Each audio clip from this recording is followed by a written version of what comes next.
안녕하세요. 사람을 더 건강하게 인강한의원 최서우 원장입니다. 자궁성근증의 치료를 위해 내원하는 분들이 공통적으로 가장 힘들어하시는 증상은 출혈과 통증입니다. 이를 치료하기 위해 출혈을 멈추게 하는 지혈에만 초점을 맞출 것이 아니라 미세혈관 내에 모여있는 피가 제자리에 머물러 어혈이 되는 것을 막을 수 있도록 행혈하는 치료를 병행해야 한다고 말씀드린 바 있습니다. 이 과정에서 자궁성근증으로 인한 통증이 동시에 치료됩니다. 그런데 다양한 사례를 치료하다 보니 지혈과 행혈의 치료 원칙과 더불어 반드시 손상된 혈을 보충하는 보혈이 필요한 경우도 많았습니다. 이번 영상에서는 자궁성근증의 출혈로 인해 혈이 부족해져서 나타나는 증상과 그 치료에 대해 말씀드리겠습니다.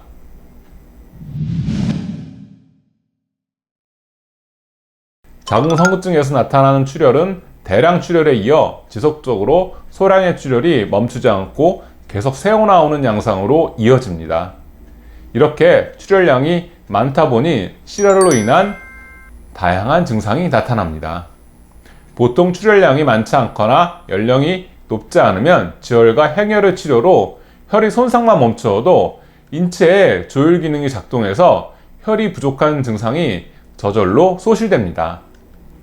그러나 자궁성근증 조직이 두꺼워져 출혈량이 많거나 혈을 만들어내는 조율 기능이 떨어지는 40대 후반이 되면 자연적인 혈의 회복에만 의지할 수 없습니다. 출혈로 인해 혈이 부족해지면 어떤 증상이 나타날 수 있는지 자세히 살펴보겠습니다. 먼저 머리에 나타날 수 있는 증상입니다. 출혈로 인해 실혈이 많아지면 뇌로 가는 혈류량이 감소하게 되고 어지럼증과 두통이 생깁니다. 어지럼증이 심해지면 울렁거림이나 구토 증상까지 나타납니다. 이목구비로 가보겠습니다. 눈이 침침해지거나 귀가 먹먹하게 잘 안 들리는 현상도 생깁니다. 혈이 부족하면 눈과 귀의 기능이 떨어지게 됩니다. 그 다음에는 입이 잘 마르고 입술이 건조해져 벗겨지는 증상이 생깁니다. 출혈로 인해 혈의 손상이 심해지면 입술에 핏기가 없어지고 하얗게 됩니다. 이번에는 심장입니다. 줄어든 혈액으로 전신의 혈액순환을 시켜야 하니 심장에 과부하가 생깁니다. 가슴이 뻐근해지고 갑자기 두근거리는 심계 증상이 나타날 수 있습니다. 심계 증상이 심해지면 불안장애로 이어지기도 합니다. 위장을 비롯한 소화기는 혈액량이 부족해지면서 분비되는 소화액도 줄어듭니다. 여기에 근육으로 이루어진 소화기가 혈액 공급을 잘 받지 못하니 운동성까지 감소해서 음식물이 잘 내려가지 못해 더부룩하고 잘 체합니다. 팔과 다리로 가보겠습니다.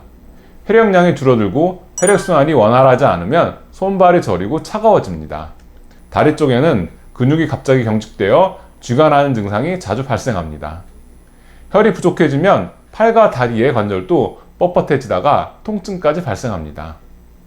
허리와 골반은 인체의 정혈을 저장하는 창고인데 실혈이 심해지면 허리와 골반에 통증이 나타납니다. 특히 조금만 오래 앉았어도 엉덩이부터 허리와 골반으로 이어지는 라인이 아픈 증상들이 발생합니다. 이제 전신의 증상을 살펴볼까요? 출혈로 인해 실혈이 계속되면 피로감이 쉽게 옵니다. 피곤하고 몸이 무겁고 숨이 찹니다. 자궁성근증으로 인해 출혈이 가다해지면 나타날 수 있는 증상을 상세히 살펴보았습니다.